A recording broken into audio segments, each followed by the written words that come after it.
débrouilles bien, si tu sais te vendre, et que tu tombes sur une structure qui n'a pas déjà ses apprentis. Parce que attention, chaque entreprise est limitée en nombre d'apprentis quand même.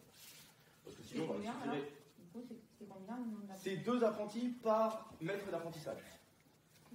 Donc si vous êtes une structure qui a 2 associés, ils peuvent prendre 4 apprentis.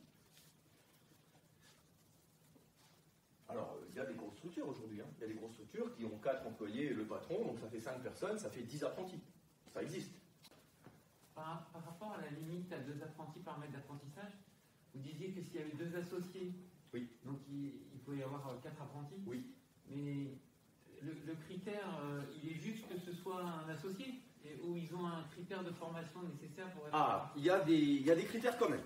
C'est-à-dire que toute personne qui prend en charge un apprenti doit avoir au moins 2 années d'expérience dans le métier. Ou 1 année d'expérience seulement si elle a un diplôme équivalent. Donc si on est sur du bac pro, si le patron a un bac pro, il lui suffira d'1 année d'expérience. Si on est sur du BTS, le patron, s'il a un BTS, devra avoir 1 année d'expérience seulement. Sinon, il faut 2 années d'expérience dans le métier. Alors, généralement, une entreprise en filière canine qui prend un apprenti, c'est qu'ils ont déjà eu le temps de se verser un salaire, eux-mêmes. Et en filière canine, pour déjà avoir du recul pour se verser un salaire, il faut déjà exister depuis déjà quelques années quand même. Parce qu'au début, il ne faut pas rêver. Au début, des structures d'élevage, par exemple, qui commencent avec quelques femelles et qui, d'année en année, grossissent le cheptel, etc., finissent au bout de 4-5 ans à se tirer un salaire fixe, etc. Donc au bout de 4-5 ans, c'est bon, les années d'expérience, ils les ont. L'éducateur canin, c'est pareil.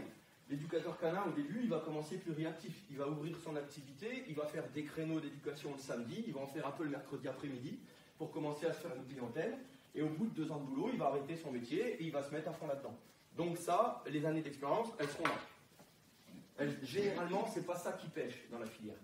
Parce qu'un jeune qui commence son activité, il ne prend pas un apprenti tout de suite, puisqu'il ne peut même pas lui-même se payer de salaire. Donc les choses, elles se font elles se régulent un peu toutes seules, j'ai envie de dire.